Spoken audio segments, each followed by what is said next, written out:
For dress-up day on Halloween, they both came in dressed as Nomar Garcia Parra, although Stephen's was better. Stephen often contemplated what she would be doing if she hadn't been teaching. It was her first year at the Johnson School. Stephen often wondered what happened to the teacher before her. His mother always told him that she went away to go dancing. But one day, Stephen snuck into the teacher's lounge and spotted a shrine with her picture on it. When he asked his mother, she said that she died dancing, which made Stephen decide that he would never try to dance ever again. Mrs. Brown started off the day by announcing their new assignment. "We are going to be starting our show and tell projects next week, so I want you to go home and find something that you would like to share with the rest of the class.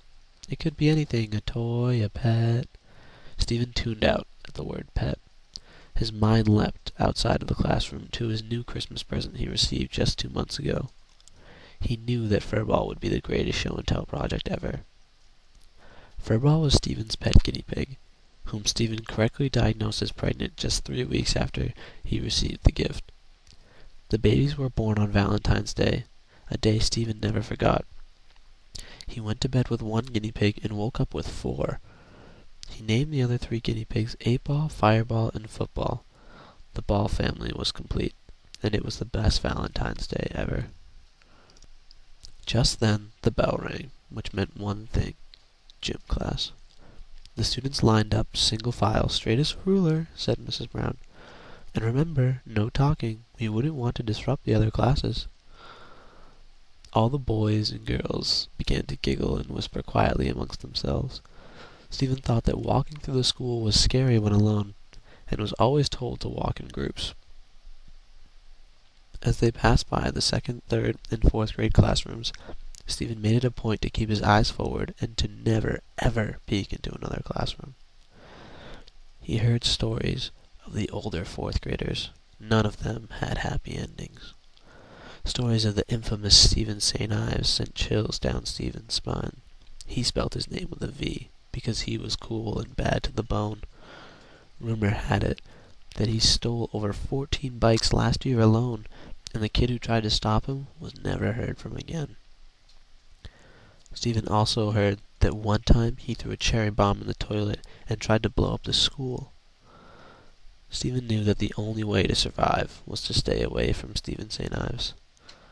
Finally, after what seemed like hours, they arrived at the gym and were greeted by Mr. Blydell. Mr. Blydell was the gym teacher. He was a giant in the eyes of the 1st graders, the pinnacle of all that is adult and physical perfection. He had biceps bigger than Stephen's head, and forearms with veins the size of rivers and hair like a forest. Stephen often wondered if he might be a superhero during the nighttime.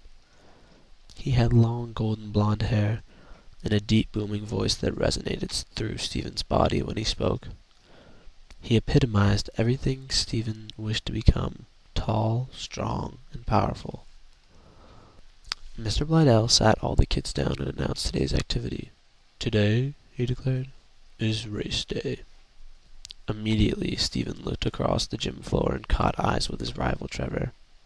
Stephen and Trevor raced every day at recess. However, the recess races never amounted in a clear winner.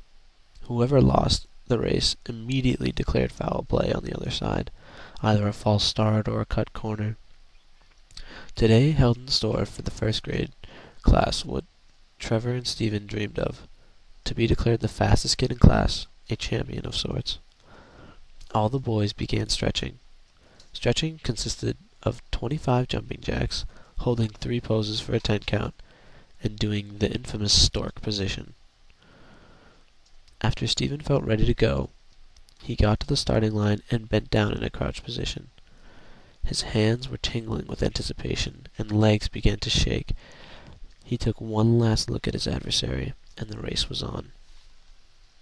Mr. Blydell blew the whistle, and Stephen sprung forward with all his might.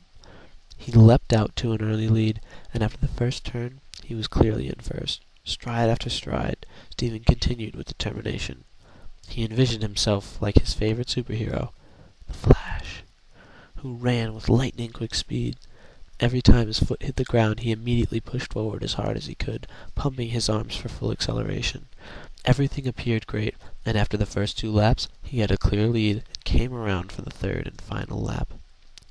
Just as he hit the second turn, he noticed his energy depleting, like he just ran into a wall of wind that completely slowed him down. He turned and looked back at his rival, who was right on his tail. Stephen panicked. Immediately, he envisioned not being the fastest, not being the best. He knew that eventually Trevor would pass him and all would be lost. Stephen and Trevor were neck and neck, so Stephen did the only thing he could: negotiate. So, we're on the last lap. Do you just want to finish at the same time? That way we both win and it's a tie. Yeah.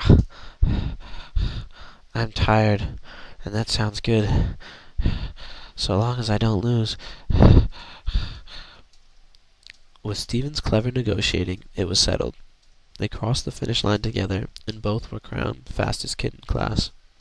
That day, Stephen and his longtime adversary settled their competitiveness and became friends. It was a good day.